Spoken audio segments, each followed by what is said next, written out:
Hello, everybody, and welcome. This is the Apostate Prophet. Ladies and gentlemen, we are live tonight on the most important show on the planet, together with the most important people on the planet. To my right, you will see here this guy who is called David Wood for some reason. And on the other hand, we have a very brave fighter, the Lion of Allah.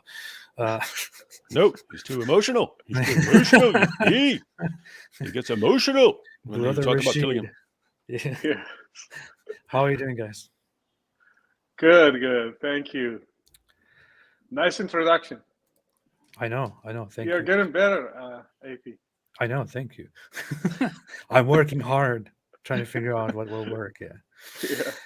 So, over the last, for those who missed it, for those who are somehow not aware, a couple of days ago, Brother Rashid and Robert Spencer joined the PBD podcast. PBD is Patrick Bet-David's podcast, where they had a roundtable where they discussed Islam and its violent, horrific, horrible aspects with two Muslim apologists, Daniel Hikikachu and Jake the Muslim Metaphysician, as he calls himself, which just screams, hey, look at me, I am smart. And during that discussion, the two Muslim apologists basically admitted that they want their opponents, Brother Rashid and Robert Spencer, killed for apostasy and blasphemy, which is very ironic because the entire conversation was supposed to be about finding common ground and building bridges. Yeah. And after that happened, they have also been making ridiculous posts saying Christians embarrassed on podcast, making fun of Brother Rashid because he was so passionate, saying, "Look, he's so emotional," and disgusting things like that. And we want to address some of that now. Yeah. So, did we want to ask Brother Rashid? Because I have an idea of why Brother Rashid gets a little emotional when you're talking not only just about apostasy laws in the sense that there is a call for him to be executed in an Islamic state. He could, in theory, he could say, "I don't care. I'm not in an Islamic state." You could be emotional about the fact that there are so many people who want you dead, but there's also this issue of the sort of real world, like you could say, oh, it's totally hypothetical because you're not in an Islamic state, therefore it doesn't really matter, and yet it still has an impact on your family. You have a family, and then you become a Christian, and then due to Islam, that massively affects a lot of things in your life since you made that decision, and it's some things you get emotional about. So Rashid, why you get emotional about this stuff, man? First of all, I want to ask, are emotions something wrong? I mean, is it something wrong if we show emotions? And if it's something wrong, even Muhammad showed emotions. So yeah, he actually when he passed by the grave of his mom, it said he cried until his beard was soaked with tears. So emotional. He was so emotional, and when he went to Taif and they throw stone at him, he came back and he was so emotional about it. So what's wrong being emotional? That's the first question I would ask. The second one, Yes, I'm very passionate about what I do because it's very, very linked to my life. It's not something separated from it. It's not math or physics that I will just use my brain. Let me tell you why I am so emotional. When you can't visit your own country, when you are banned from all Muslim Arab world, not for doing something harmful, just because you choose something else other than Islam. When my dad died, I couldn't go to his funeral. I stayed on the phone just crying with my family. When my grandma died, I stayed on the phone crying. I couldn't even visit and go to a grave like everybody else. Why? Just tell me why. Isn't Islam the cause? Why am I so emotional when I get death threats almost every day? Like, well, and the guys on the set with me, they say, yes, you should be killed. And you should not be emotional. We just want to kill you, Brother Rashid. Like, what's wrong with that? You just give us your neck, and that's it. I mean,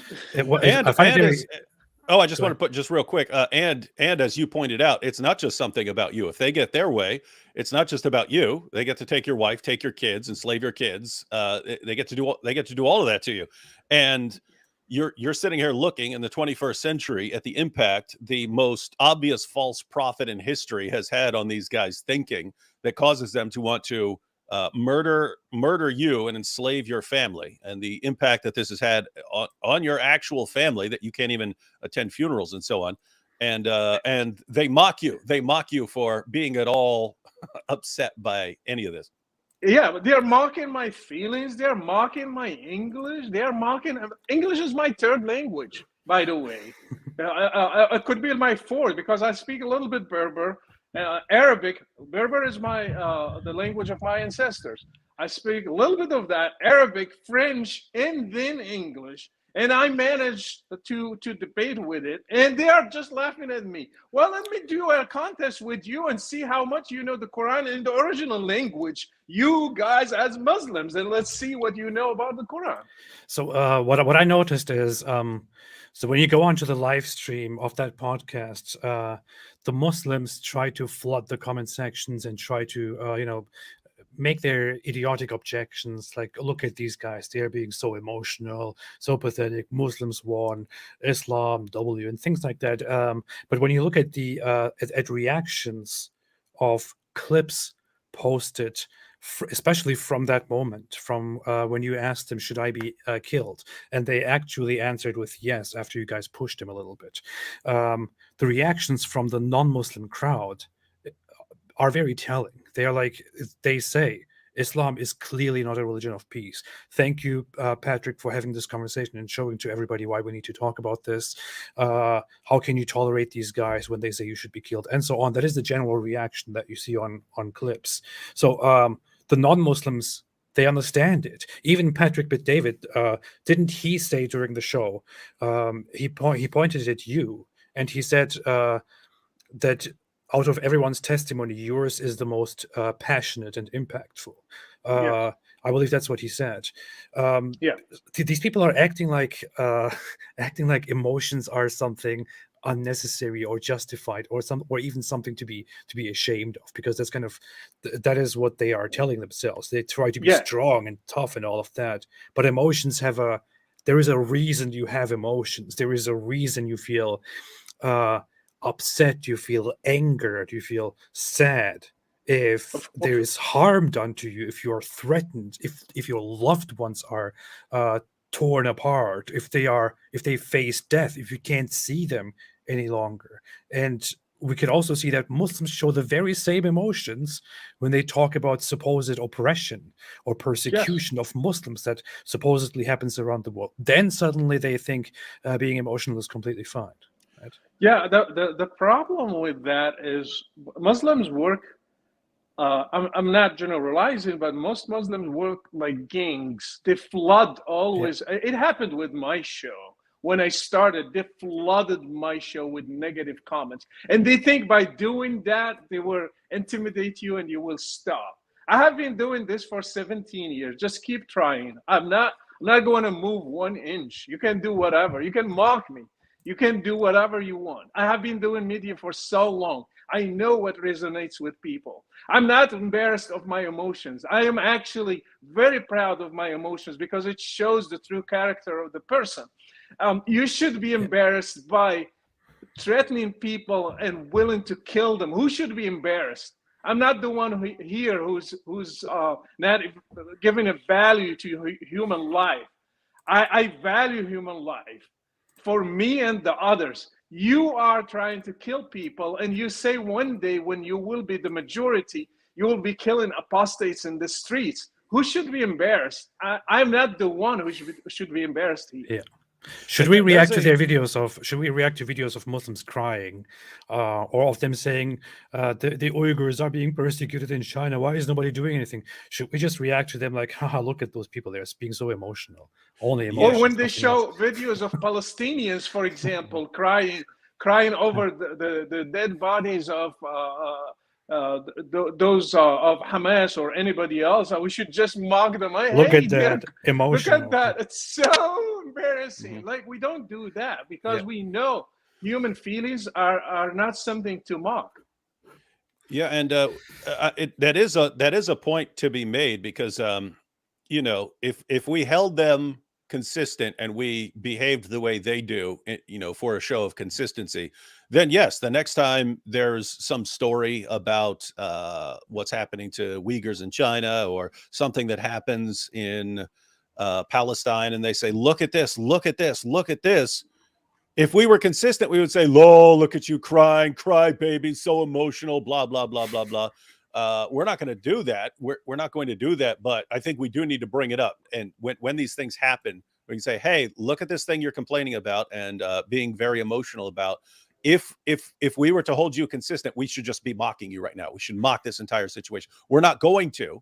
We're not going to because we do believe in, you know, in respecting the lives of people, regardless of whether they agree with us or not. But you guys, to be clear, it is not the same thing. It is your group, and everyone outside of your group is completely irrelevant. You can kill them, you can rape them, you can torture them, you can do whatever you want. And when they get upset about being tortured, murdered, whatever, raped, you mock them. So just be clear, everyone, on that. So I think we do need to point that stuff out in the future. But one more issue is it's not just the fact that these guys are acknowledging on a huge podcast that Islam calls for the death penalty, not only of apostates, but also of people for committing blasphemy. So Robert was in this too. So it was Rashid and Robert. You guys are both under a death sentence if the Muslim side gets their way. If they get the Islamic State that they want, you guys are dead. So one, it's important that people see that, but two, even more important, they just exposed another lie that's been going on for decades. So for decades, it was, the Quran is proven by its perfect preservation. Now they admit that that was a lie. The Quran was proven true by the scientific miracles. Now even they admit that that was all a lie. For decades, it's been, no, there's no death penalty for apostasy in Islam. Those passages that you're looking for, they're talking only about a time of war. If a person commits apostasy and then goes and joins a military and then comes back and fights, that's all we're saying. That's what they were saying for decades. Now they admit it was all a lie. It's like, okay, how many times can you guys acknowledge that you spent decades lying to politicians and the media and everyone and calling people Islamophobes who you admit now we're speaking the truth, right? They called us liars and Islamophobes for years for saying that Islam calls for the death penalty for apostates. They called us liars. They called us bigots. They called us racists. They called us Islamophobes for saying these things. And now they're acknowledging, yeah, you guys were right all along. We were lying when we said that you guys were lying.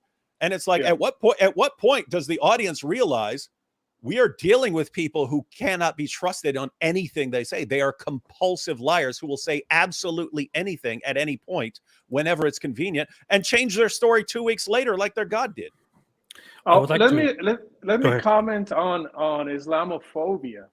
I mean, my extended family are most of them until now, they are Muslims.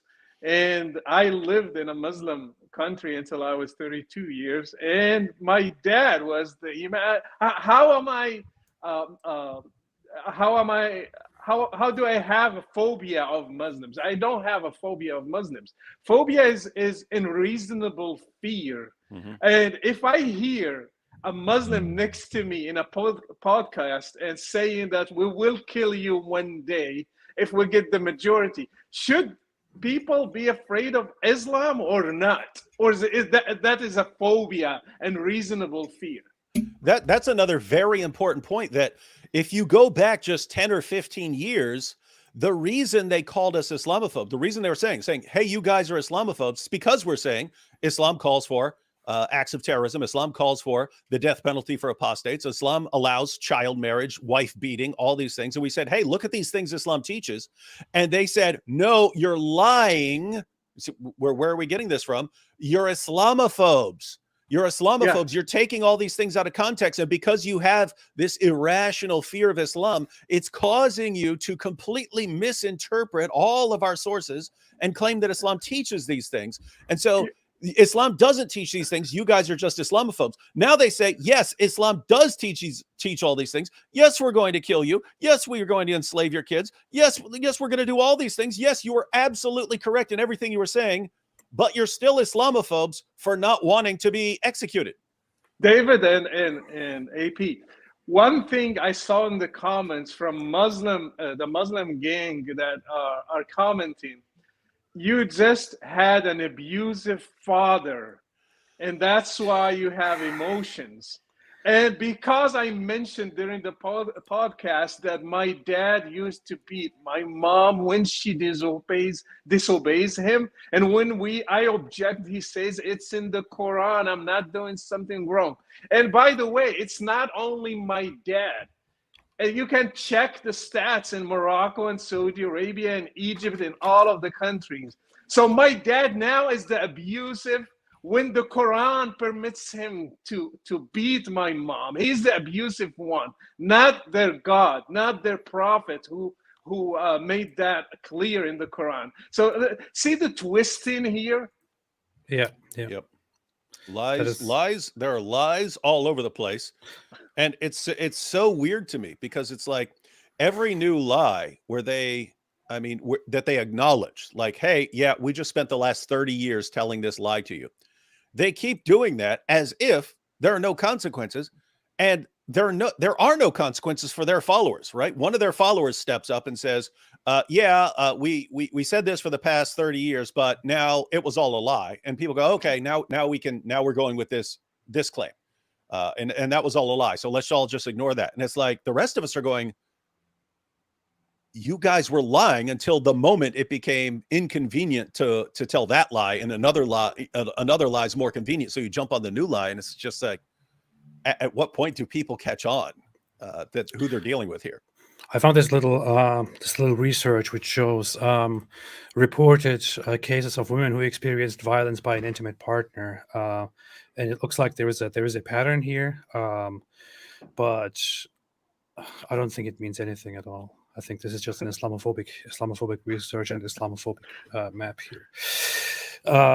But hey, I wanted to briefly have a look at part of that podcast episode, just to see the important part where you asked them whether they think you should be executed or not. So let's have a look at that briefly. Brother Rashid, Brother Rashid, go for it. What's on your mind? Because this concerns me. Do you believe I should be put to death? I believe that the punishment for apostasy in a correct Islamic state is death. I believe that that's the correct. Let me finish. Let me just respond, sir. I believe that is the correct punishment, which has been revealed by God, both in the Quran and the Bible. And for Robert to turn around, I asked you. Let me finish. I asked you, do you believe I should be killed today? And I answered you, sir. Yes or no? He did not answer. So it's very simple. If they ask you a question, If they asked you a question, they would expect you to give a direct answer. That's the same thing they did with me. I had a conversation with Jake before, and he insists on giving a direct answer to what was just asked. But when you ask him a very clear question, he has to talk around it, confirm it without directly answering it, and then deflect to the Bible. And they just keep doing that.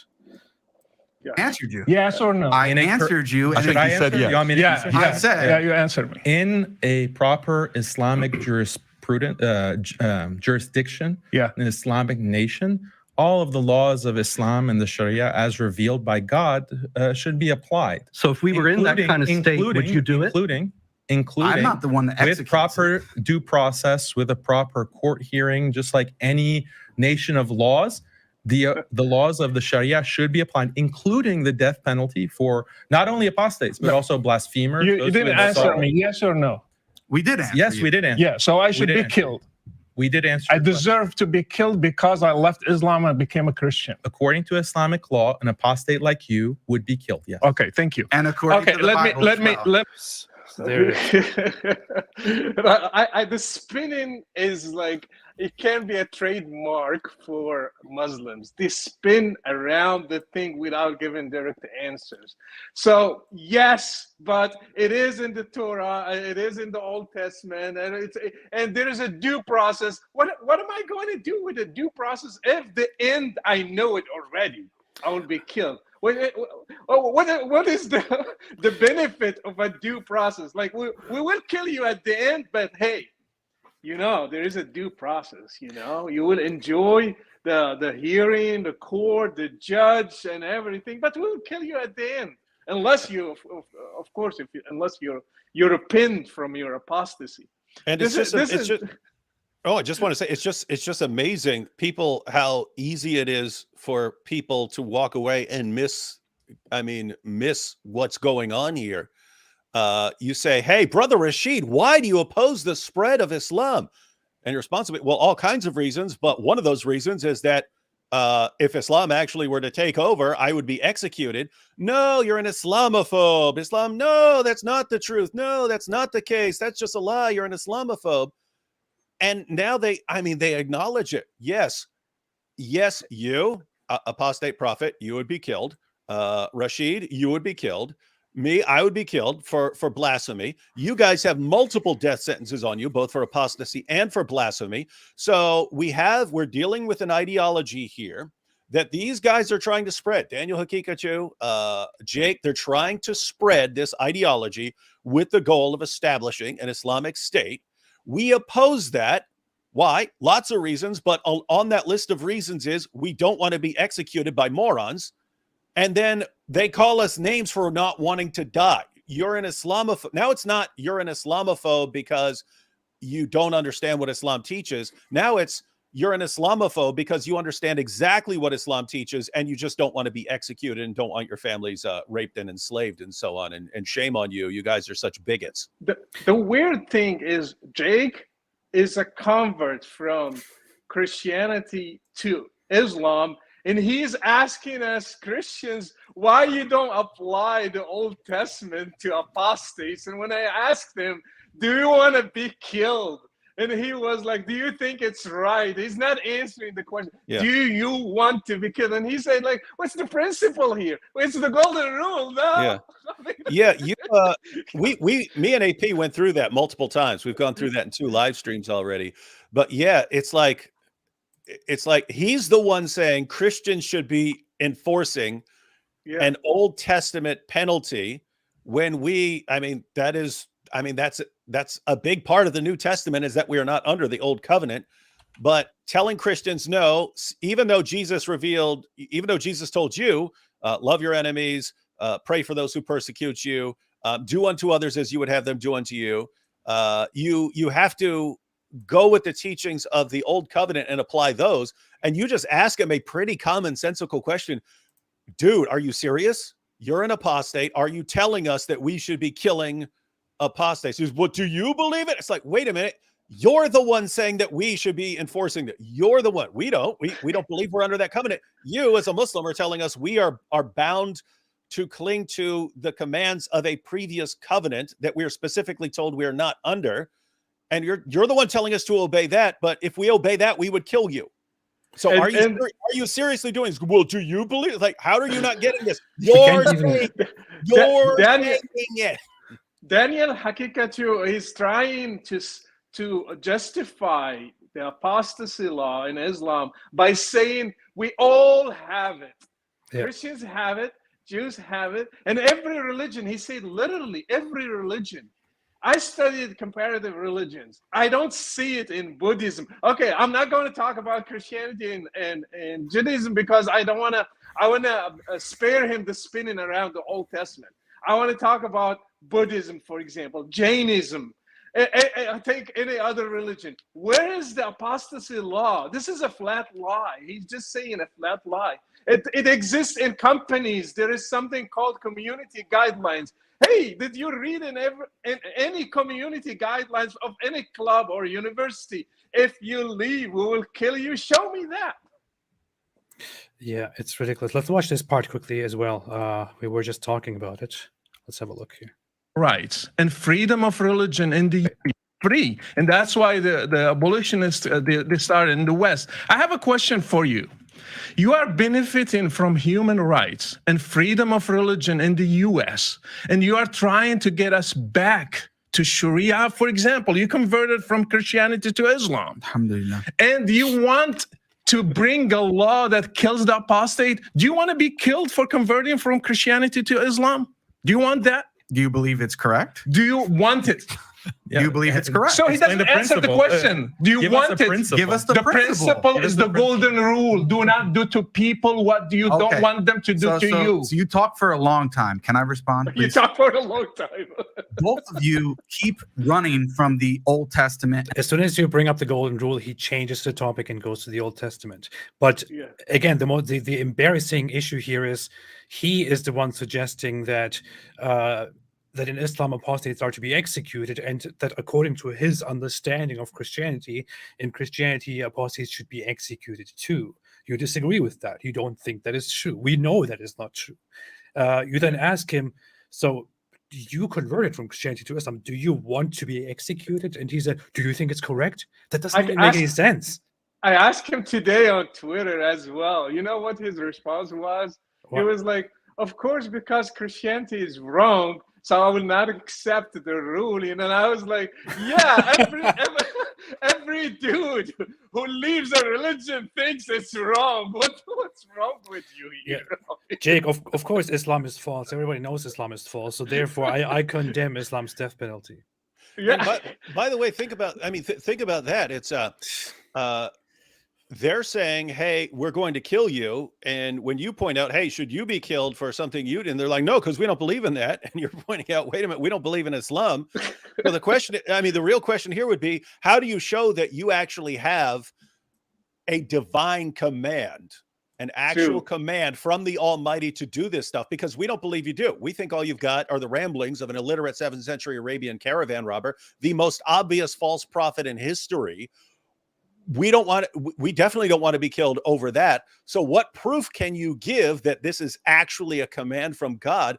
What are they going to do? They've acknowledged that all their arguments are lies. They've acknowledged that their perfect preservation argument was a lie. They've acknowledged, and so now the obvious question is, if you had good evidence that this guy is speaking the truth, why have all your arguments over the past few decades been complete lies that you now admit are lies? Why do you need to keep lying to defend this guy? So you're saying, we're going to kill you. We're going to kill you because of this guy. He told us, and this guy is propped up as a true prophet on a foundation of complete lies. We're going to kill you because we lied enough to convince people that this is true. And it's all been lies. We admit that it's all been lies, but now we're going to go kill you because of all these lies. It's amazing. David, even Daniel, when he says every community has that law, so we are all even. Okay, he converted from Shia to Sunni. He deserves the death penalty according to his own argument. So would you like Shia to kill you for leaving their faith? Would you accept that? We should ask him to honor the laws and go to Iran and tell them, execute Yeah, me, kill me. give them your neck and don't be emotional about it. Yeah, quit being such a crybaby, Daniel. Yeah. Ezio said, shout out to Rashid for showing up. Good to see you. Thank you. I want to say, like, a lot of stuff has been said, but just to get our feedback on the whole podcast episode, I think both of you did very well in front of such provocation, such hostility, such barbaric behavior from them. They try to say that you guys were emotional, but we have seen it yesterday. We have seen it again and again. We have watched it. We see that Robert was the calmest at the table for some reason. I don't know how he did it, but he was just very calm and reasonable. You were very passionate. And those two guys, they kept yelling, especially Jake. He starts yelling and he never stops yelling. And in front of such provocation and such behavior, you guys were composed. You did not, you weren't shaken. You stood to your point. You let them display what kind of a terrible idea Islam is. And I am so grateful and so thankful to both of you for having done that, and so are many others. Thank you. And I want to add something, if you allow me. I mean, if there is time for it. I saw some comments saying there was no substance, just emotions. Just go look at it with an open mind and see how many things I said. It's not just emotions. Yes, I was emotional and I explained why. But I also mentioned so many things they didn't apply to. For example, I mentioned that Muhammad had 83 raids. What was the answer? Nothing. I mentioned he married a 9-year-old. And what was the answer? Nothing. I mentioned Safiya with details. What was the answer? Nothing. I mentioned Rihanna. What was the answer? Nothing. I mentioned also beating the wives in the Quran. What was the answer? Nothing. But on the other side, we replied to their claim, the whole bulk of their claim, why you don't honor the Old Testament. And I told them personally that Jesus stopped that. What was the counter argument to that? Nothing. He didn't accept it as an answer. So what's the counter argument? If Jesus stopped, for example, the sentence of death, stoning the lady who committed adultery, he stopped it. So how are you going to counter that argument? If Jesus gives the law, he can stop the law. And they couldn't answer it. So we had so much substance. They kept dodging it. They kept dodging the main points. And at the end, they said, "Hey, he was just very emotional."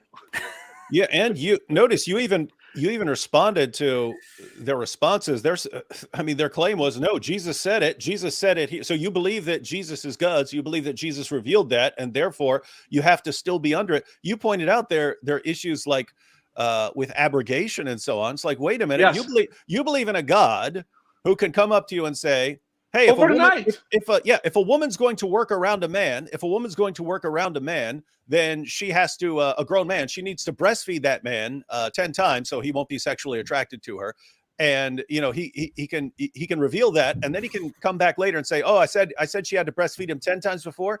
Now I'm changing that to 5 times. And then Muslims can believe that gets completely abrogated. And if you were to go up to these guys and say, no, you believe that Allah revealed at a point that you have to that these women, if they're going to be working around a man, have to breastfeed the men 10 times. Therefore, it doesn't matter what happened later. You believe that God revealed that at one point, and therefore that you are under that rule even now that you claim it's been abrogated. And therefore, you can say this, every Muslim woman who's working at the mall or working in some business or something like that, she needs to put her breasts in the mouths of every man she's working with so that they'll be like her, they'll feel like her children, and they won't want to have sex with her after sucking on her breasts. I mentioned also Zawaj al-Muta.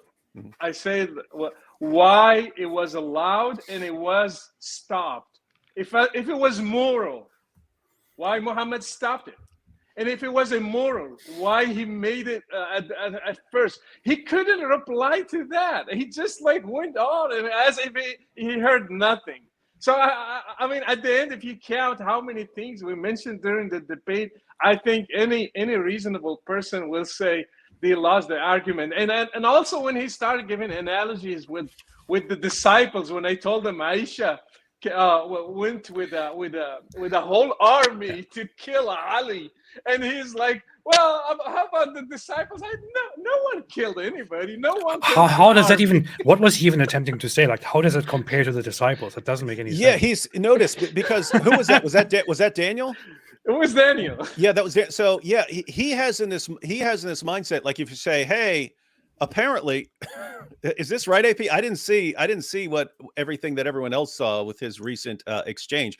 But it sounds like I know, if you complain about Islam allowing rape or this or that, he says, well, you make girls go to school even if they don't want to, right? Yes. Well, therefore you're taking away the right to therefore you're basically raping them, right? So that's his mindset. Aisha marches out an army against Ali. Thousands of people die in bloody combat. These were people who had been there were people on both sides of this battle who had fought alongside Muhammad at the Battle of Badr and Uhud and so on. And now they're slaughtering each other over a disagreement. And you point out, wait, you guys are saying you guys are united and you guys don't have division. Aisha, whose title was the mother of the faithful, launched an army against Ali, whose title for Muhammad was the commander of the faithful. All the faithful are slaughtering each other. That's division. And his response is, well, Peter disagreed with Paul disagreed with Peter when he stopped eating with the and had to rebuke him. So you see, it's the same thing. It's like everything is like the same thing in his mind. Rape is the same thing as telling a girl she has to go to school. Publicly rebuking someone is the same thing as thousands of people slaughtering each other in combat. We haven't sufficiently pointed that out. We haven't sufficiently called him out on that and pinned him on that. No, let him keep doing it. What he does is he did this for the third time now, as far as we can see, so prominently. Maybe he did it so much more often, and we never noticed it. But for example, months ago, he had a debate with Nuria Khan, and was it that one? Or no, it was the one with Harris Sultan, I believe, with Harris Sultan. And when Harris talked about wife beating in Islam, Daniel's logic was, what is your problem with wife beating? Because you believe in laws. You believe that laws should be enforced, and you believe that employers should have the right to violently kick out an employee if they become, if they become disruptive and uncontrollable and so on. So if you believe that in one case the law can be applied and some kind of violence should be applied, then why do you think it's wrong for a husband to beat his wife in order to discipline her? If you agree with violence here, why do you disagree with it here? He has such an idiotic way of thinking. He actually really does do that. He thinks sending kids without their consent to school is okay. Then why is marrying them without their consent not okay? This is really how he thinks. One ex-Muslim in Syria wrote a book. This is for David probably to use it in the future. He wrote a whole book about Aisha and Ali, and the title of the book is the mother of the faithful ate her kids. So she just imagine she had babies and she just ate them. So that's how he gave the image, and I stayed in my mind since I read that book. Anyway, and another thing, when Jake said there is nothing in the Quran and the Sunnah about killing kids, and yeah, and then I was like, what? And when I brought it to him, he was like, well, you didn't read the other hadith. So he went spinning. First you said there's nothing. Well, even in the Quran you have that. Even in the Quran you have that. I just wanted to give him something so he can to refute his claim. I mean, if we go through the whole thing, it's another problem. Let's look at this hadith here. This is just one of many. It's just one that quickly comes up when I search for it. Sahih Muslim. It says, it is reported on the authority of Sa'd bin Jathama that the Prophet of Allah, when asked about the women and children of the polytheists being killed during the night raid, the Prophet said they are from them. Yeah. So they kill women and children of the polytheists during the night raid, and they go to the Prophet and ask him, hey, we killed a we kill the women and the children of the polytheists. His response to that is just, well, they are from them. They are polytheists as well, so no problem. Yeah, no issue, no big deal. And then you have, and then again, even in the Quran, you have that guy Khidr who kills a child. And then if you read the commentaries on it, it's like, well, if he as a prophet knows that this guy, that this kid's when he grows up is going to do something wrong. In other words, if you had, so the reasoning here, now this is just, he's going to grow up and be a disappointment to his parents and so on. But if you somehow knew what someone is going to do in the future and that it was going to be real. So in other words, suppose you were a real prophet and you knew what Hitler was going to do and you said, I'll kill him when he's a kid. Notice even for that reasoning in the Quran, it's you have some sort of special divine knowledge about this person and the horrible things that he's going to do. That's one scenario. But with the death penalty for just apostasy in general, it's nope, you did this, you have to die. And there's no I mean, the only basis for it is, hey, this guy, the most obvious false prophet in history, who had massive psychological trauma for losing all of his relatives when he was young and developed a severe problem with being abandoned. He's the guy who said anyone who leaves his religion has to die. And now you're going around, you want to kill everyone over it. That's kind of a different situation, even from the situation in the Quran. There's also a case in the Hadith with Ibn Sayyad. I believe you just talked about a different case, but with Ibn Sayyad, where Ibn Sayyad is a kid, and Muhammad encounters him, and they think that he may be the Dajjal, and Omar then asks, "Shall I cut off his head, Ya Rasulullah?" And the Prophet then says, he does say no, but he doesn't say no because it's a child. He just says no because if it is the Dajjal, then you will not be able to overpower him. And if it's not the Dajjal, then there is no point in killing him. But they are seriously just casually talking about whether he should kill that kid and just chop off his head right there or not. And the whole problem of that child being a child is never mentioned. That's never an issue. Yep. So many points. That is the thing. Do you guys want to have a look at any of the videos they published, or do you think it's not worth it? I haven't personally seen the video of them saying Christian embarrassed by Muslims. You could. We could watch some of it. I haven't seen it either. Who is embarrassed? I mean, I can bring like any comment from anybody, and he can pretend to be a Christian. All the Christians that wrote to me, they say they are happy with the outcome, and that I really did a good job exposing Islam. I know they rely on these fake accounts in the comment sections, on these anonymous people. There is not a single person that they can actually point to who is a Christian or a non-Muslim or something who actually verifiably said, "Hey, you know what, guys? I watched this conversation and I agree with the Muslim side. They were much better." Not a single person. All they do is flood the comment sections, create fake accounts, and actually, let me show you this one. I posted this earlier on my YouTube community page. I didn't dig very deeply, but I decided to just check one of the people that I found in the comments because I thought this looks kind of weird. And here's what I found. Let me put this here on the screen. So this is here in the comments section of that live stream. Yeah, this is interesting. This guy Kenny the Believer says, "Those Muslims have me gracefully surprised. I never thought I would find arguments against liberalism and Western civilization in a debate between Christians and Muslims. This debate is a testament to why Islam is dominating Christianity in a lot of places in the West."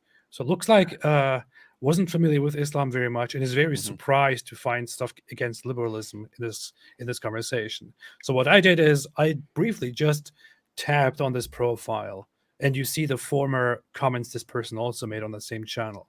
And then you get this. Mashallah. Yeah. And, yeah. guys, guys. I want to yeah, mention one little thing, probably irrelevant, but I will mention it anyway. They don't say Brother Rashid. My title is Brother Rashid. They don't say Brother Rashid because in Islam you cannot call an apostate your brother. So they just say the Murtad Rashid or whatever Rashid. But they cannot. And hey, you should change that to your legal name so they have to use it. Yeah, I mean, AP took that from me. I was going to do like the apostate Rashid. Anyway, and Jake is wearing a Moroccan jalaba, thinking that's an Islamic dress. And while it's the Berbers' dress, my ancestors who got raided by Muslims and got killed and enslaved by Muslims. So he doesn't know that. He's just he thinks he knows Islam, he knows the tradition. One more thing, he said he will move to Morocco. Why? Because we have gays and lesbians in America. We have this culture. He doesn't know. When I asked him after the debate, where are you going to go? He said Marrakesh. He doesn't know there are nightclubs specifically in Marrakesh just for gays and lesbians. I'm still surprised. I'm not surprised. I'm just saying that sarcastically. But Daniel Hikikachu, he sounds like he wants to move to an Islamic country, but he will never do it. And he was asked during the show as well, right? He was asked by Patrick and then also by Robert Spencer. And what he said is, because there is no perfect Muslim country, because the whole world is under the impact of liberalism. That's why there is no Islamic country that I could go to, which is just such an idiotic excuse. Mm-hmm. Any Muslim country is a better Islamic country than America. But he's just exactly. Saudi Arabia would be a good place, for example. He could go to Afghanistan. He praised the Taliban so much. Yeah. Kuwait is turning into a very conservative Islamic state. Why don't you go to Kuwait? And it has money. If the economy is the reason, it has a lot of money. Daniel is a hypocrite, completely. And it's just interesting because Daniel is like the king of, hey, if you don't want this leftist dystopia, Islam is the only solution. When we're looking at that going, no, those aren't the only two alternatives, and we don't want either dystopia. I don't want the Sharia dystopia. I don't want a political dystopia. I don't want any dystopia. And no, you have to pick one. But even when you have both options off the table, in which direction do people move? Muslims are complaining about the West and so on, and yet they still move here. So even they're saying, no, we like that way better. Even though we're going to complain about that, we still like it better than anything we've got back home. So you've got that issue. I just wanted to comment very quickly on this. I'm this open-minded seeker trying to look into Christianity and Islam. Whoa, these Muslims are really impressing me. And then you look down, it's mashallah, ha, ha, ha, right? That's happened to me hundreds of times where I've looked into it. Like someone will post a comment on a video and, as a Christian, I think the Muslims have a great point here when they question the doctrine of the Trinity, blah, blah, blah, blah, blah. And I'll click on the person's, they don't even try to make it hard to find. You just click on the person's channel. It's like, Zakir Naik is so great. All the way down the page. He's Zakir Naik's biggest fan. That happens over and over and over again. I'm the seeker, or I'm a Christian, or I'm a Catholic, or this or that. And then you go to their page and it's no, you've been a Muslim your entire life. Stop lying. What are they going to say about this podcast? They will say, oh, I always thought loving your enemies is really something weird. Now I know that I should kill the apostate. I really like that. Like I'm just going to join you guys. It's based. Killing apostates is based. It's common sense. Yeah. So let's look at this. Let's look at that video of these two gentlemen who are very peaceful. Let's look at what they are saying. They look very nice. I haven't watched this video. I don't know what they are going to say. I've not either. Let's have a look. I just want to be clear here. Ali Dawah praised these guys beforehand. Who are these guys? Who is Ali Dawah praising? Daniel Hikikachu, who openly defends sex with 4-year-olds. 4-year-olds. I mean, 4-year-olds. We can only assume that Jake approves something similar. He might say 9 or something like that, or he might say 8 or 9. I don't know. But Daniel is someone who supports and defends child marriage, wife beating, killing apostates. He supports all these things. For years, Muslims have said, no, you guys are lying, talking to us. You guys are lying for saying Islam teaches these things. Now, as soon as one of their Dawah guys comes out and says it, all the other Dawah guys rally around him. Yes, here's our hero. Here's our great guy. And it's like, I'm looking at all this as they don't realize what they're doing by acknowledging so many lies so quickly. When you acknowledge everything you've been saying about Islam for the past 30 years has all been a lie. And now you think, oh, we'll just show how based and strong we are and how we stick with our sources. Like, wait a minute. So you were lying about your sources all this time, but now you're the guys who always stand up for your sources. Suddenly, when it became convenient, because the whole world started going, it would be cool if people just said what they meant and just defended it and just put their foot down and said, this is what we believe. And all of a sudden you guys go, oh, okay, let's do that for a while then and see how that works. And they're represented as they're the champions of standing up for the truth, when literally they're acknowledging everything they've been saying for the past 30 years has all been lies. And they're the ones we can trust now because they stick up for their sources. Bunch of liars. David just claimed that Daniel Ikechukwu believes in having sex with 4-year-olds, which must be a lie. That cannot possibly be true. Hey, brother Rashid, do you see what his laptop says? It says predator. He acknowledges that he's a predator. Okay. So let's please. There are signs of physical maturity. It becomes permissible for the husband in Islamic law to have marital relationships or consummate the relation with his bride. And this is the example of the Prophet, peace be upon him. Do you know what precocious puberty is? Starting puberty unusually early. Is there anything in Islam that prevents you from a man marrying a 5-year-old that started precocious puberty? You can arrange a marriage even as an infant, but that doesn't mean that sex is allowed. Could a man have a marriage to a 5-year-old consummated if she started precocious puberty? If she starts showing signs of physical maturity, then yes, that's permissible. As I said, age 4? Sex with a 5-year-old. If there are signs of signs, what kind of signs? Yeah, so Rashid, inspiring philosophy there, he's pointing out that there's something called precocious puberty. That's where girls, because of some problem, they get puberty early, like age 4 or 5. IP points out that there are even cases of babies going through puberty. And so he's pointing out, hey, you're saying, and Rashid, you know this, they have this in some of their legal rulings of their schools about waiting for puberty. The Quran specifically refers to marrying, having sex with, and divorcing girls all before the age of puberty. And according to the Hadith, doesn't sound like Aisha had reached puberty. No. And so what Daniel's saying is actually better. He's actually way better than his God and his prophet, because his God and his prophet don't even require puberty, but he's saying signs of maturity. So anyway, he's saying, yeah, you're waiting for signs of maturity. In other words, signs that a girl's going through puberty. IP points out, wait a minute, there are even 4 and 5-year-olds, even all the way down to 11 months old, who go through puberty early.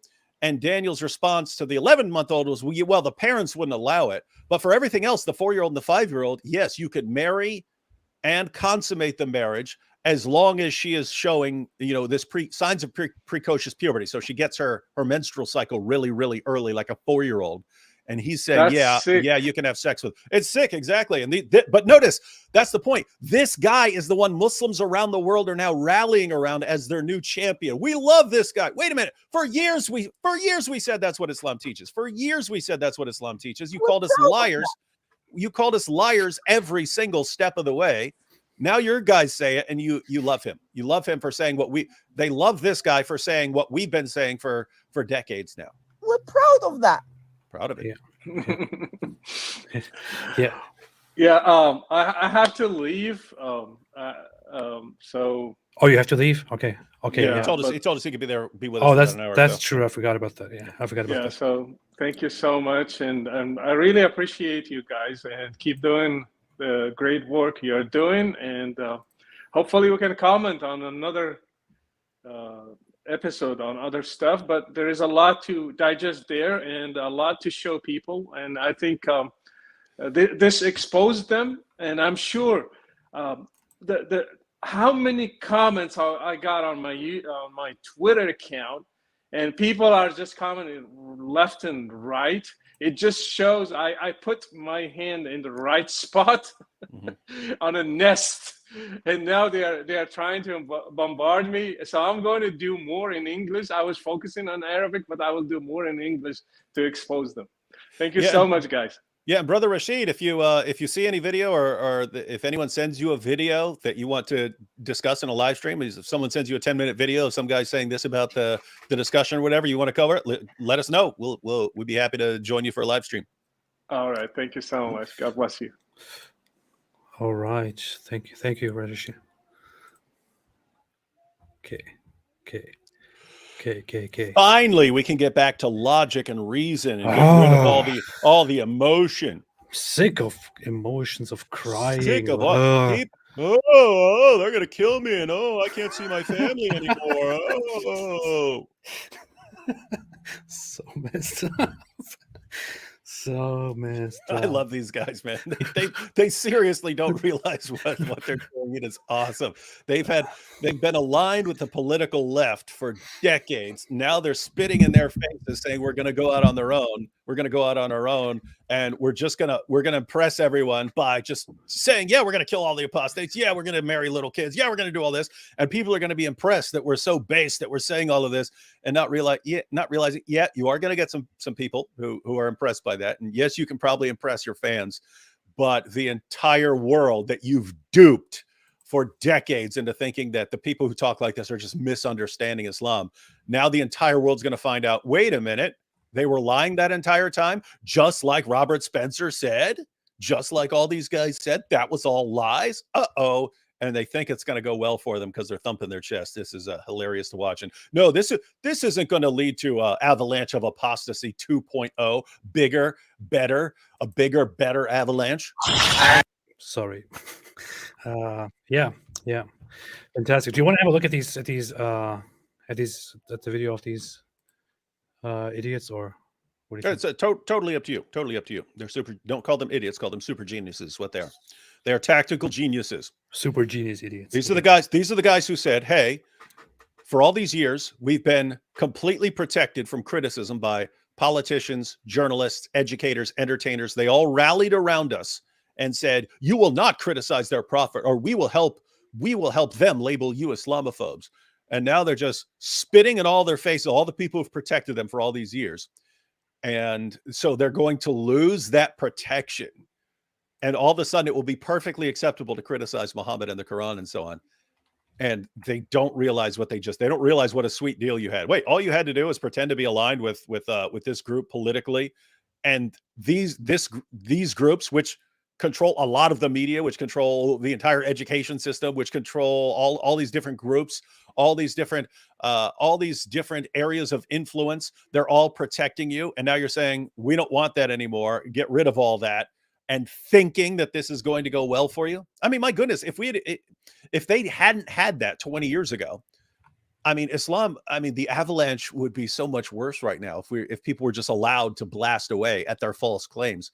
And now we're getting to a point where we're going to be able to, and these are the guys who did it, man. These are the champions. These guys, Daniel Hakikatu, Sheikh Uthman. Oh, they got me. The Islamophobes got me.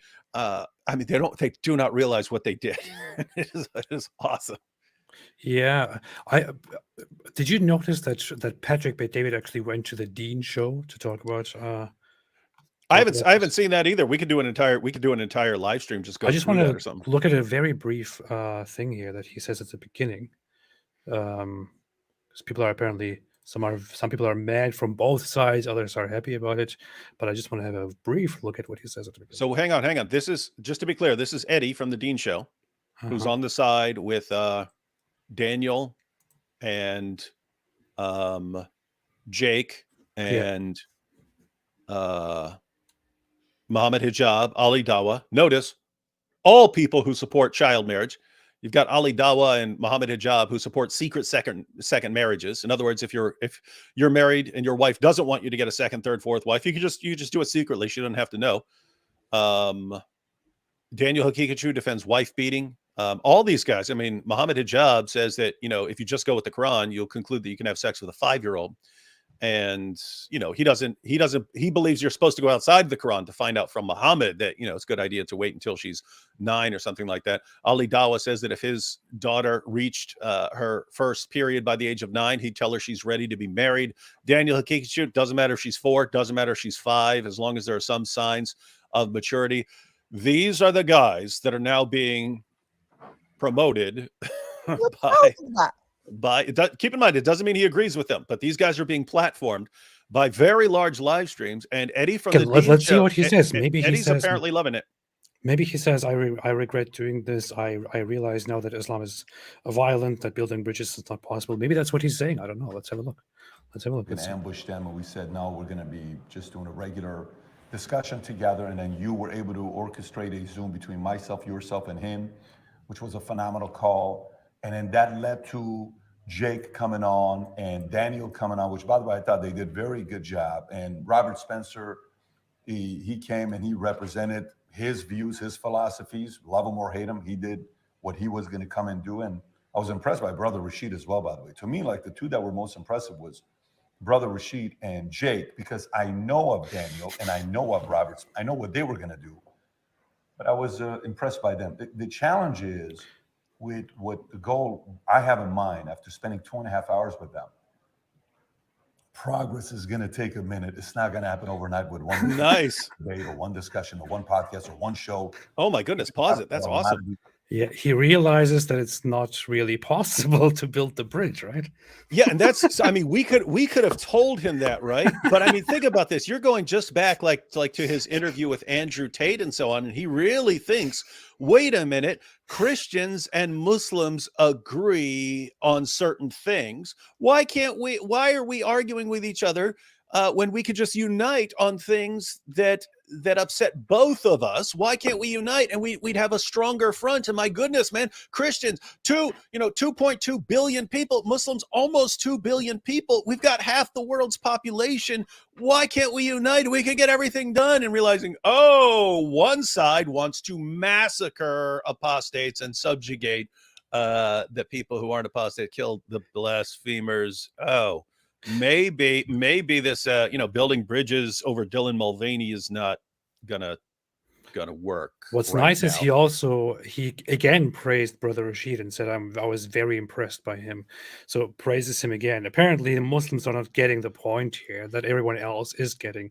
They're not getting the point which Patrick Bet-David is getting. They think Brother Rashid's presentation there, Brother Rashid's the way he expressed himself on the show, it was pathetic, embarrassing, this and that. But people who actually watch it, and people who host it, think it was very impactful and very impressive. This is the second time that I see him explicitly and clearly stand on that and highlight that the fact that he found Brother Rashid so impressive. And guess what? So the entire purpose of this conversation was, according to Patrick beforehand, to find common ground, to come together, to have unity, to work together. And after just that one episode where the Muslims burning said in flames that you guys should be killed, he is having a realization and saying, oh, okay, it looks like this is going to take a while. Yeah, and he says that in very mild words, but you can see the agony on his face. And so, yeah, guys, think about that, because this is the reaction lots of people are going to have. There are lots of people who are freaked out about drag queen story hour and stuff like that and wondering, what can we do? And they realize, and so you have Christian parents. To be clear, there are atheists. There are plenty of atheist parents who don't want their kids going to drag queen story hour and stuff like that.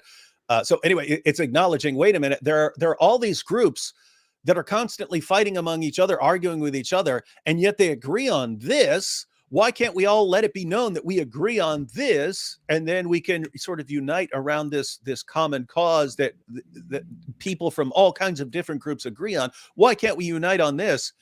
And there are lots of people who are thinking like that. There were lots of people. We saw it. We saw it with every new recommendation that Christians and Muslims should be working together on things. And this is a guy who really thought he brought this together specifically to, I mean, it's clear what he wanted. He wants at the beginning of the show, hey, let's talk about some of our disagreements, and then let's get on to the things we agree on and we can rally around.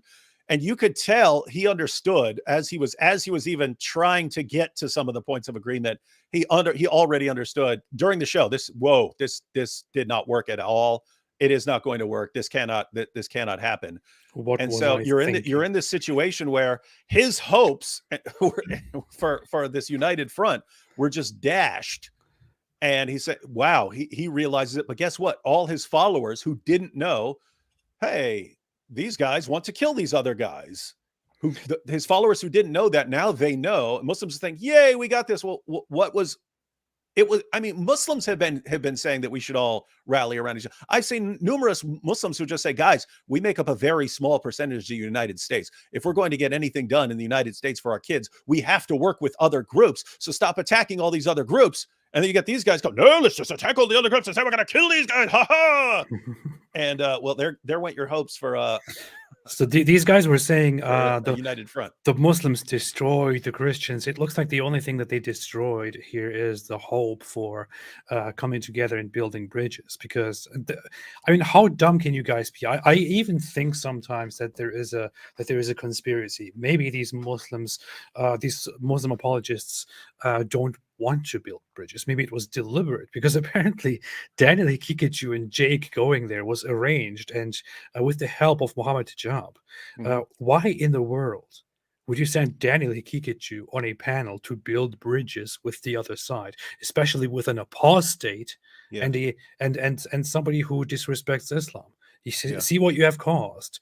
You have caused this guy to openly say to 13,000, I believe at peak 14,000 live viewers, and now soon over a million viewers, that you guys as Muslims believe that in the future an Islamic State should be established if there is a Muslim majority, and that then apostates like Rashid, who with his emotions made an impact, which you guys don't understand because you're stupid, that guys like him should be killed, should be executed, that Robert Spencer should be executed, that all of the others, people who leave Islam, should be executed.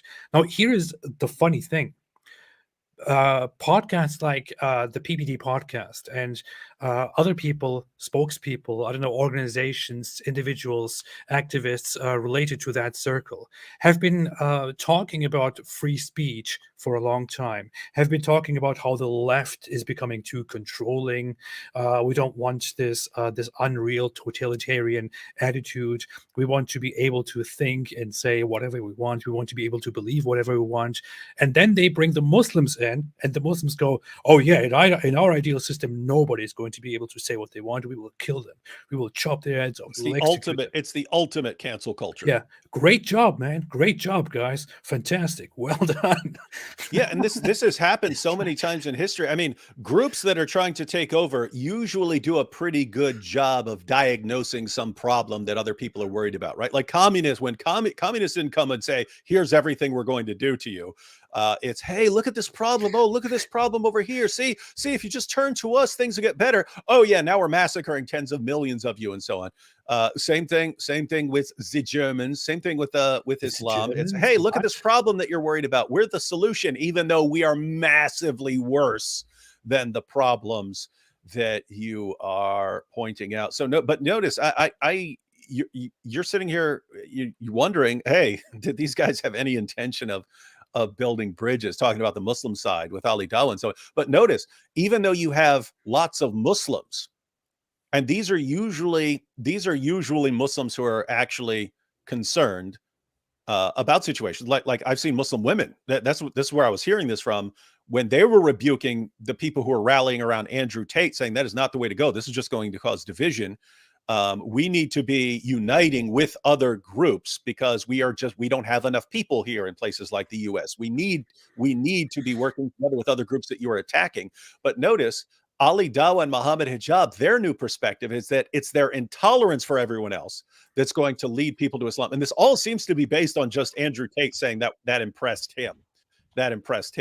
and they seem to be obsessed now. Now we'll just show everyone. Yes, we're going to kill everyone. Yes, we're gonna molest little girls. Yes, we're gonna beat our wives. Yes, we're gonna do all these things. We'll have secret second wives, unless we can shame our one wives into just gladly accepting polygamy. We're gonna do all these things, and we're gonna be so intolerant that everyone rallies around us. And that seems to be the theory. So no, I don't think Ali Dawa and Mohammed Hijab and any of these guys are really thinking in terms that David, Patrick Bet David was looking for. Yeah, John Sausage said, "Did you notice that Jake has reading comprehension skills of a 5-year-old? The passage he read doesn't talk about apostasy at all. This is a very common thing with the Muslim apologists, and with somebody like Jake. He will brag about how smart he is and what a deep thinker he is. By the way, he just also showed earlier that he basically watched everything that we have done after the show. He adopted Daniel's approach on everything. Yeah, and but yeah, so he's not very smart, and which is not a big deal. But then going out there and being so arrogant to arrogate, to impose your view and to mock others, and then be so idiotic in your comprehension and understanding and interpretation of basic scriptural texts, it's not really acceptable. No, it's only impressive to his group, and it'll make him more popular with his group. But that guys, for some reason, there are people who get upset when, one of these guys' followers praise them for their great job. Guys, this is good. I mean, as someone who spent, 20 years being called a liar for saying Islam teaches what it obviously teaches, it is amazing. I mean, it is amazing. Like, I look at this, like, this is these are some of the greatest things that have ever happened, that people who are actually telling the truth about some of what Islam teaches are now becoming, the spokesman. And on the one hand, it's cool because it's good to be able to say, hey, we were right all along. All of you who shut us down and silenced us and called us names, we were right. You were wrong. You believed them, but now they admit they were lying. This is all awesome. The sucky part is you do have Muslims who don't agree with a lot of this, right? You have Muslims from, you have Shia Muslims who don't agree with the sources that these guys are quoting. You even have Muslims like Sajid and so on who don't share some of the approaches of these guys. And so it sucks for people who don't agree with these guys. But I mean, at the end of the day, for purposes of exposing Islam, it is now permanently Christmas for us. I know, AP, you don't like Christmas because it's Christian. I hate Christian holidays. It's Christian, but my goodness, it's like every day I wake up now after struggling for all these years. Can you just read the page? What does this mean? Oh, it really means this. That's not what it means. That's not what any of your commentators ever thought it meant. For 14 centuries, this has meant one thing until you guys are lying about it. Let's go. Why don't we just pay attention to what it actually says? For after all these years of being called a liar for just saying what Islam teaches, and now being proven right. I mean, my goodness, every day is Christmas now. Every day is Christmas for those who are exposing Islam right now. Yeah. Keep speaking. I have to quickly look at something. What in the world are you doing? Look at this amateur hour. Hey, guest, can you just start randomly talking about stuff while I figure out? Can you start singing? I have to play a game quickly. Well, I'm sitting here playing Candy Crush. I'm about to beat this level on Candy Crush. I don't even know what Candy Crush is. I just heard about it as a game that people play. Okay. So, Cover Kibu said, Rashid, there is a video. Why am I being pushed down? There is a video claiming you contradicted yourself for being homeless and doing well at the same time in Morocco. So, I heard that as well. Wasn't it quite clear that that Rashid did talk in the beginning about how his life became really difficult after leaving Islam because of detaching from his family? I mean, he's not here. He would probably be able to explain it better. He spent a time away from his family. He had to basically hide his feelings and all of that. Later, and he said he didn't have he lived away from home or homeless or something like that. Later, when it was pointed out that a lot of apostates just want to, lots of people just want to go and live a better life economically in the West. He then said that he was doing quite well in Morocco. And my initial reaction to that was, I don't see a contradiction there at all. No, I mean, unless you're thinking that someone's situation remains completely the same and doesn't change over the years, then that would make sense. But I mean, notice that's like saying, "Oh, Muslims contradict themselves. They say that Muhammad was being persecuted, and then they say that he was conquering them."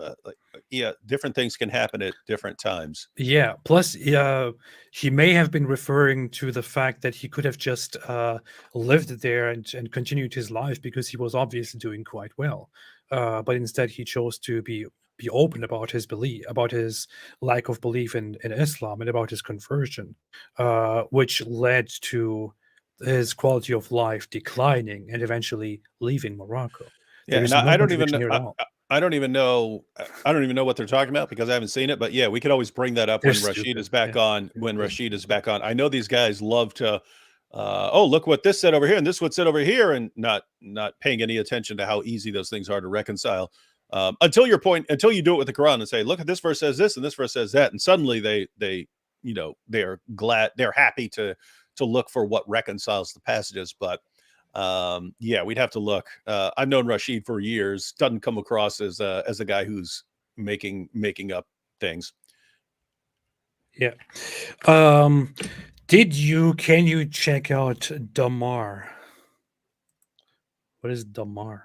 If I knew what that was, it would be possible, but I don't. What is Damar? I have no idea. Now I have to look right now. I have to go to Google. Gore noise bulldozer. We do not know. Jeff Dribble said hijab looks like that uncle you hide from your girlfriend because you know he's sliding into their DMs. Damar gum is a resin obtained from the tree family. Don't know how that's gonna help, friend. Oh, is that a band? Somebody said it's a band. I don't know. Oh.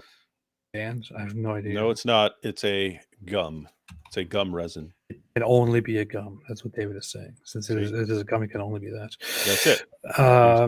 If you say it's anything else, you're contradicting yourself. Ha ha! Yeah. You'll be humiliated. Wait.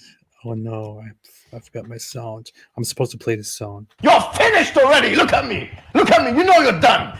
Okay. Jarl is great black metal band name. Oh, Jarl is it? Okay, yeah. Okay, I will look into it. Maybe one day. Are they from Iran or something? Let me know because it doesn't sound very Western. WLZ said, XXWLZXX said, sometimes I think the whole world is crazy. Why can't people like PBD see that it is impossible to coexist with these kind of people? Child marriage, sex slavery, theocracy, just madness. I know that's the very same thing that I said, right? After the same day. So the show is happening. On the show, these two guys say, yeah, we believe you guys should be executed. The blasphemers, apostates should be executed. And the world is just going on as if nothing just happened. Yeah. And that makes me think happened. That makes me think, is everyone nuts? Is everyone crazy? I mean, I would expect everyone to stop and be like, wait a minute, what did you say? Mm-hmm. This is what you believe? I mean, imagine an American group. Imagine liberals, I don't know, went on the show and said something half as bad. There would be a huge outrage in the political circle about this. Imagine one political side said something remotely as violent, remotely as intolerant, remotely as bad on that show. There would be it would be huge. But these people just casually sit there and say, oh yeah, this guy, because he left Islam, should be executed, and this guy, because he disrespects Islam, should also be executed. And we also believe in child marriage and slavery and religious war and so on. But anyway, let's talk about the stuff we have in common. You're right. It would be totally different for any other group. I mean, imagine a political spectrum like this guy, this mayor or whatever just went from Republican to Democrat or Democrat to Republican, and our party says he needs to be executed. That would be international headlines for the next 6 months and would be used to completely denounce whichever political party said it forever. But it's here. As a matter of fact, if a Christian leader were to come out and say, hey, yep, we've decided that we've decided that the Old Testament punishment, contrary to everything we're commanded in Christianity, actually applies, and we're going to kill anyone who entices people to worship other gods, and we're going to execute them. That would be newsworthy. That would be all over the news. Christian says everyone people have to be killed and so on. But yeah, these guys do it now. Anyway, let's talk about Dylan Mulvaney. Oh, I just wanted to say, fortunately, yeah, Dylan Mulvaney. Yeah, fortunately, again, Patrick caught it. A lot of people are just going to miss it. Patrick was affected by that, and the impact was clearly what I thought was going to work is not going to work. As far as this comment, hey, it seems like everyone's going insane. How are they missing that? That is a psychological tendency people have, that whatever group they're focusing on as I got to deal with this problem, they're happy to align with other groups that they may disagree with on everything, as long as you're dealing with that group. In fact, that's how you ended up with an alignment between Islam and the far left, right? That's how they ended up as buddies. It's not that there was anything they had in common. It's they both had some of the common enemies. And so they were happy to unite, and people just aren't getting it. But now it was just creepy, because you had this one alliance, and it looked for a little while like you were going to form. Now all of a sudden they were going to align with the right, and you're going to end up with this Islamic political alliance with the right. And fortunately, the people who thought that was going to work, even like Patrick here, seems to think, yeah, this might not work, because one side wants the other side dead. Which you would have thought people on the left would have realized that at some point. Wait a minute, I'm starting to suspect that these guys actually want us dead at the end of the day. They're still struggling to catch on to that one. A lot of people on the left just think, yeah, you know what, guys, let's slowly disappear from this whole conversation. Let's act like nothing happened here. Nothing to see here. Yeah. So let's look at that moment again. One debate or one with what the goal I have, because I know of Daniel and I know of Roberts. I know what they were going to do, but I was impressed by them. The challenge is with what the goal I have in mind after spending 2.5 hours with them. Progress is going to take a minute. It's not going to happen overnight with one debate or one discussion or one podcast or one show. We're going to have a lot of these conversations to realize what's going on. I can tell you for a fact, it's going to be very hard, but the enemy is real. If we can figure out a way to see what values and principles we have in common, oh boy, and which enemies we have in common, then we can make some progress. No, I still think that he's deluded very much. So he sees that it is not possible, apparently, but he just doesn't put it that way, to come together. But he still thinks at the end of it might be possible to collaborate. You are the enemy. You are their enemy, Patrick.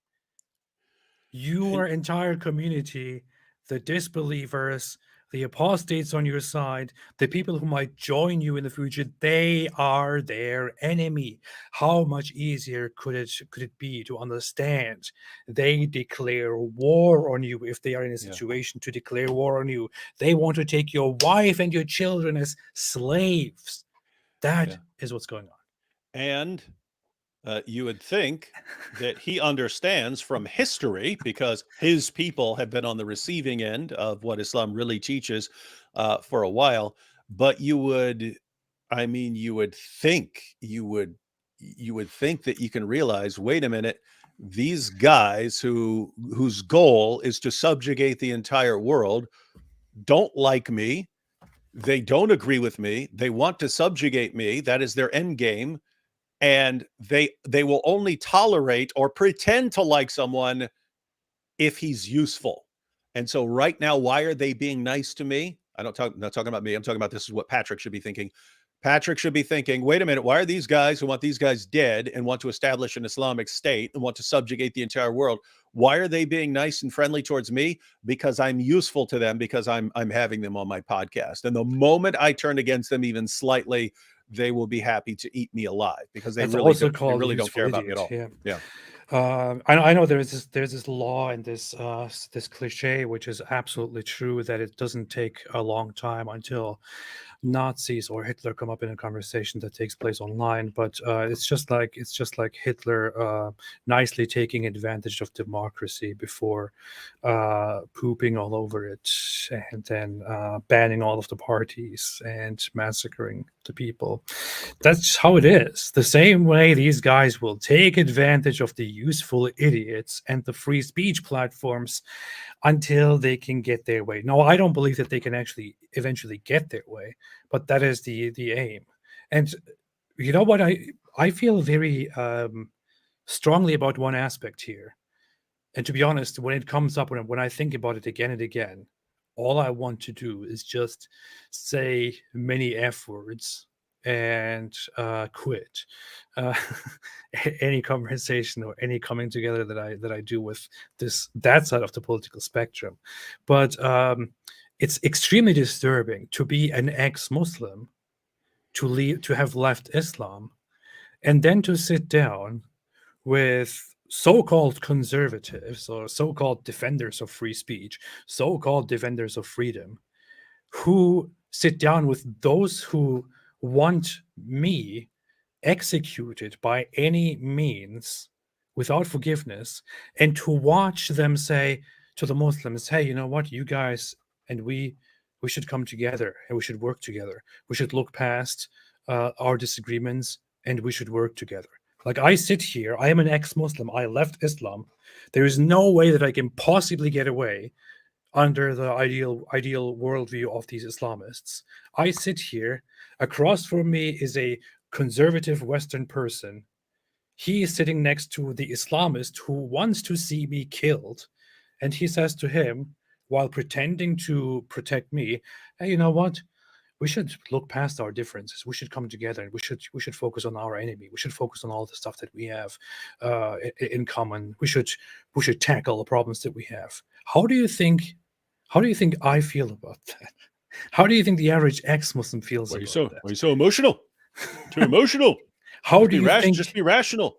How do you think you guys would feel? How do you think the average conservative Western or Christian person would feel if two groups who believe in annihilating, or if one group that believes in annihilating all Christians on the planet came together with another group that pretends to be your ally and said, hey, how about we sit together and we start working together? How do you think any group would feel in that situation? This is just so messed up. And it's crazy to me that for many years, so many people on the right pointed out rightfully that on the left there is this ignorant, idiotic attitude toward Islam and Muslims, where they think, where they thought, you know, Islam is a very specific religion. Yes, it has some controversial aspects, but we have to be respectful. We have to respect minorities. We have to respect Muslims, respect the others. They were the ones who gave Islam shelter, and the right pointed that out quite often.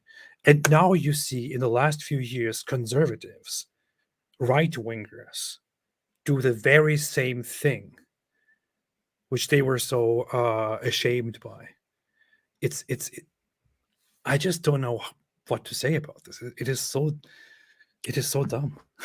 I think that some people will catch on faster than a lot of people on the left have. Like, you've seen people on the left suddenly realizing, wait a minute, they don't want our pride flag out? What's going on here? It's like, did you seriously think they support? Are you serious? You seriously thought they were on your side this entire time? You were protecting them and protecting their profit from criticism. You thought this was because they agreed with you. That's insane. But it looks like, I mean, just look at PBD there. He seems to have caught on real quick. Oh, this isn't what I thought it was going to be. This isn't how I thought it was going to be. The same thing happened with Jordan Peterson. They tried to use Jordan Peterson. Jordan Peterson made the same dumb mistake and said, we guys should come together. We have a lot of things in common. Let's stop. So many things in common. Let's stop fighting, man. We both make our bed in the morning. Yeah, we both drink water. Like, how about that? We both believe in lobsters. And then he quickly got disappointed and went on a show and said, I don't buy your ally. You're How about no? How about no? But that was awesome. Awesome clip. But here's the thing. I want to say one thing I want to be very honest about this. And I'm sorry, guys can disagree with me on that, but I don't really care. I think this is very much true.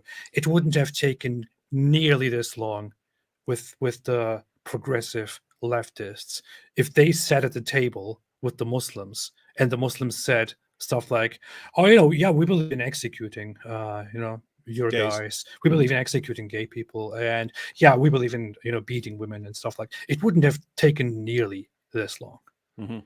That's true. So yeah, it is cool that it's just funny that the people sitting down with Muslims. You're right, Jordan Peterson and they're sitting down thinking, hey, we're going to sit down.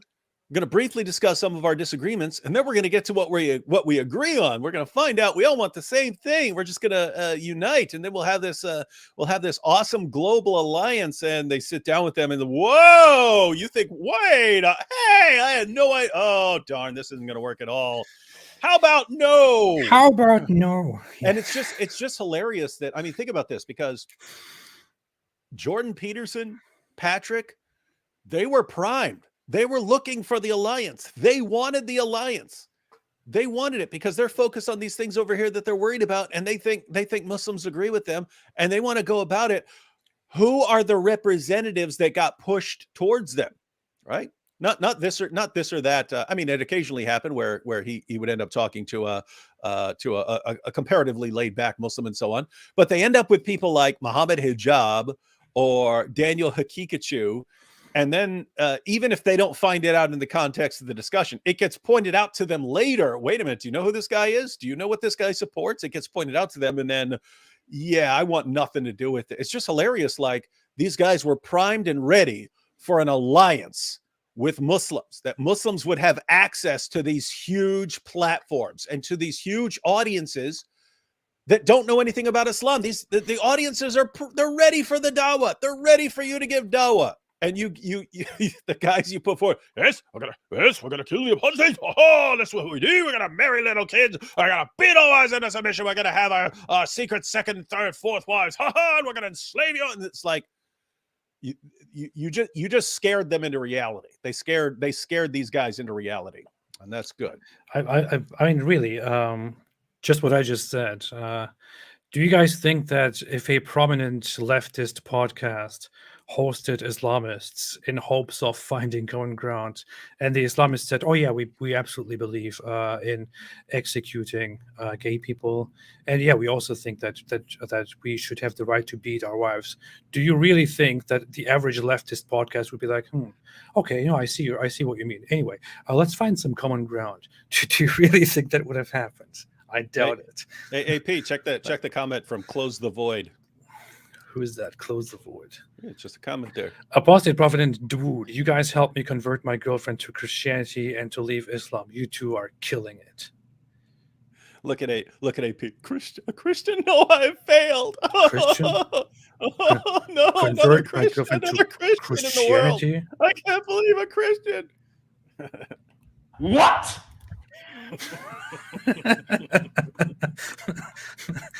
Hey, I recently noticed that these two sounds go very well together, like this one. You're sick.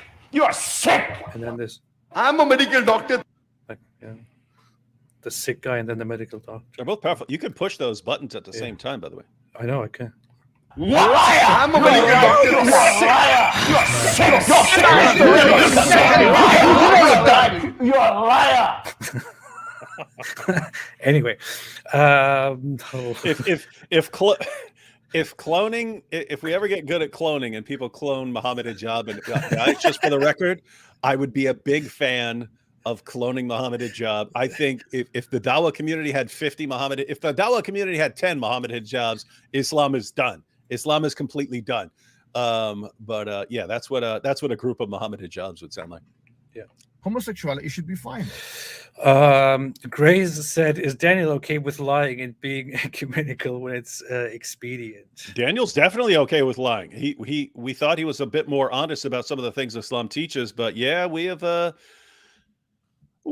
figured out over time that Daniel is totally okay with lying, completely misrepresenting sources, lying. I mean, especially with sources, Daniel's to the point where if someone out there is debating Daniel Haqiqatjou and he cites a source in a debate, it's to the point where people should say, I can't trust how you're representing the source because you lie about sources, or you're so dumb that you don't understand the sources you cite. And so any source that you want to cite from now on, you need to send it ahead of time so people can familiarize themselves with it, because we do not trust you. You're the guy who says the Catholic Encyclopedia says Mary was 12, and definitely does not say that. This is the guy who says that inspiring philosophy is okay with child marriage, even though inspiring philosophy spent his entire debate arguing against it. So yeah, Daniel's got some problems here, but yes, he is perfectly okay with lying.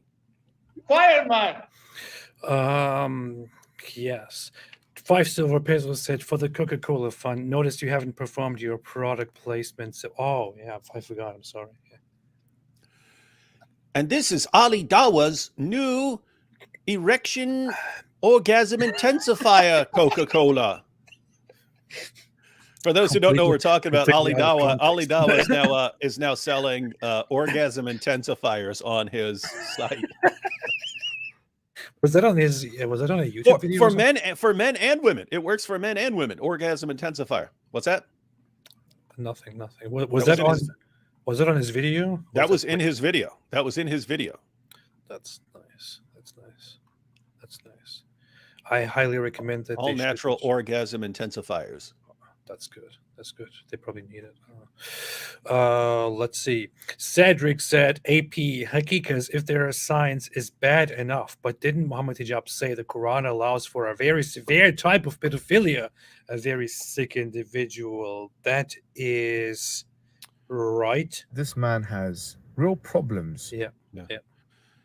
And so that's why we pointed out, as horrifyingly bad as Daniel's position is, he's at least waiting for what he calls signs of maturity. So I assume he's waiting for puberty or something like that. But yeah, the Quran doesn't even call for that.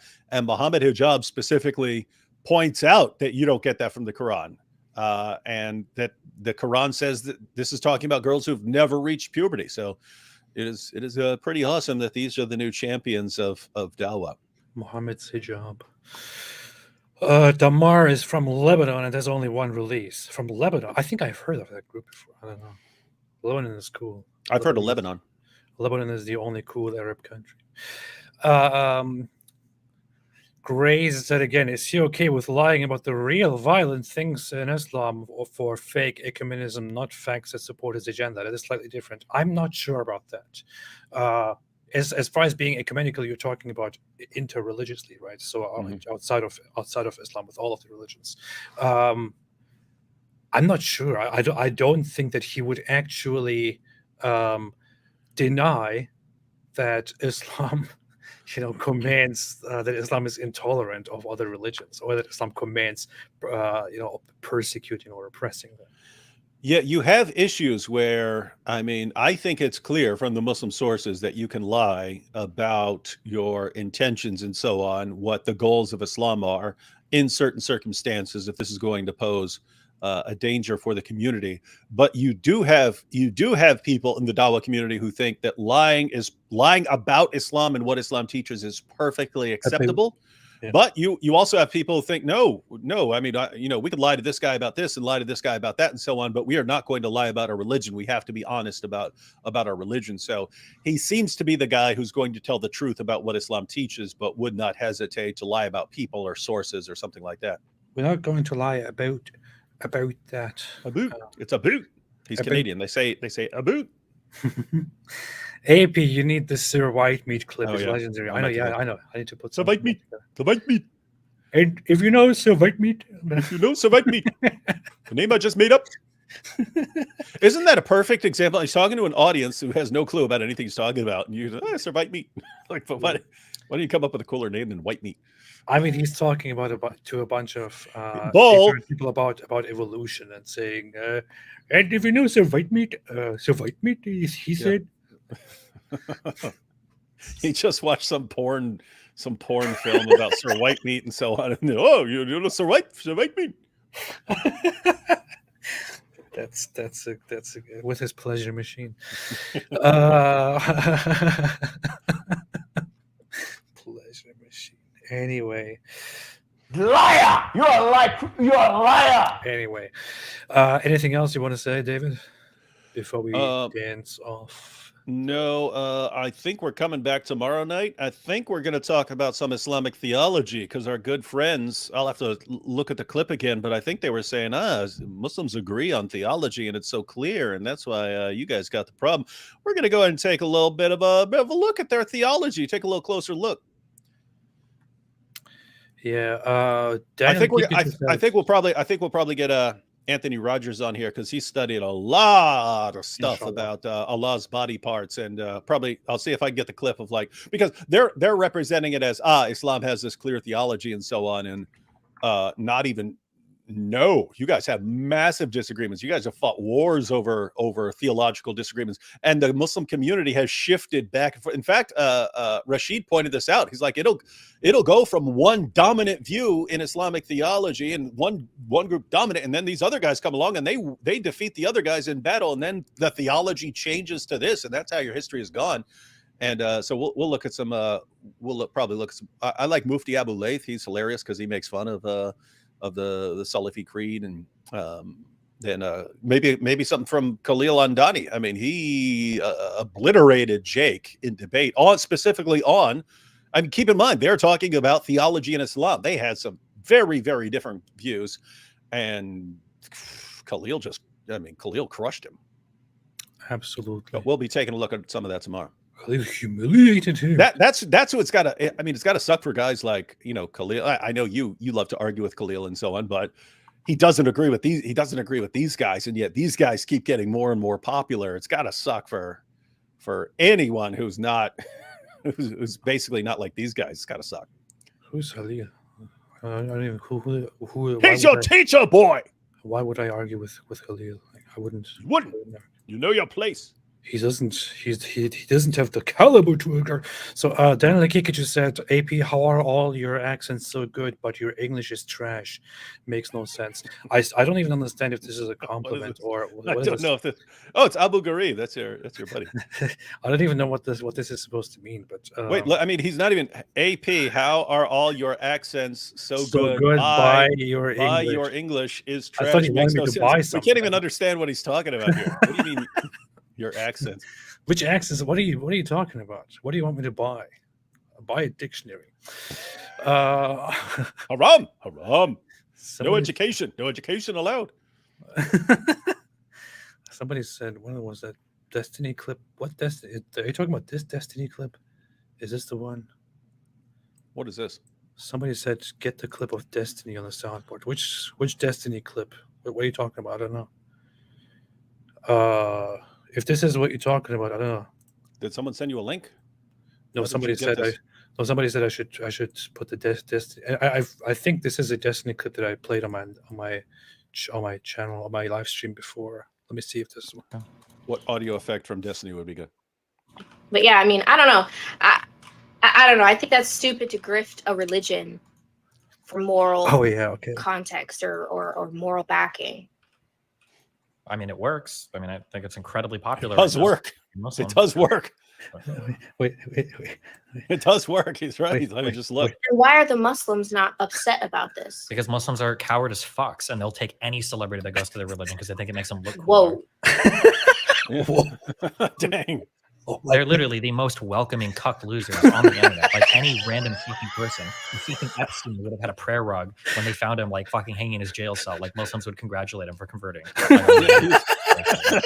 Dang. He's right though.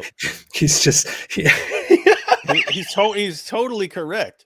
It would not matter. It would not matter. You could do absolutely anything. If you have a following and you say, "Hey, I went to a mosque. Here's a selfie of me at the mosque," they will defend you to the death. But I don't know, the way that Destiny just doesn't care. It just he just blurts it out. And she is like, whoa. Whoa. Oh my goodness. Messed up. Oh boy. AP, if you AP, just realize if you ever see me convert to Islam, it's because I became an atheist. Oh, that's good. If you ever see me convert to Islam, it's because I became an atheist, and I want a big support group. That's good. That's a good. Oh, that's smart. That's a good idea. If I'm ever convicted for all kinds of messed up sex crimes, I will probably convert to Islam. So. Yeah. If they ever find hey, we went into AP's shed and found this sex dungeon in there, and alhamdulillah, it's because I converted to Islam that they're setting me up, brothers. I reverted back to Islam and they're setting me up, and the entire 2 billion Muslims. You see, they're going after our brother. If they find my dungeon full of chopped up bodies that were used by me for interesting purposes, I will say, no, they're just coming after me now because I'm Muslim, because they want to suppress the truth, because they're Islamophobic. XX, by the way, there is no such thing. Please don't look for it. I don't have a dungeon full of chopped up bodies. XXWLZXX said Daniel 100% lies. He was asked about the setting place of the sun in one of his debates. He said we can use tafsir to reinterpret, only honest about slavery, etc., not the other thing. To be honest, I don't think Daniel knows. Daniel has exactly what I was going to say. I'd have to see it, but I wouldn't interpret that as lying. Whenever he gets off his regular speaking points, he generally doesn't know a lot about what he's talking about. He has no clue. He could have just been fumbling over, not knowing what to respond, and he could have said something. Doesn't mean he's he knows and then he's making up. He might not know at all. Daniel is very bad at doctrine, theology, interpreting scripture, and stuff like that. Even like defending Islam, he is not good at apologetics. It's just, hey, look at how evil liberal secularism is, therefore Islam. That's his argument. Yeah, that's it. Yeah. Gore noise, bulldozers, Al Namrud, seeds of Iblis, and Damar are all gems. You're getting a lot of music advice here. I am. That's nice. All right, mate. Thank you. Thanks for joining, mate. Anything else? Shannon B said hoops. Just stay away from I forget what. Maybe we can figure something out. Okay, thanks everybody for joining. We will be live tomorrow on David Wood's channel.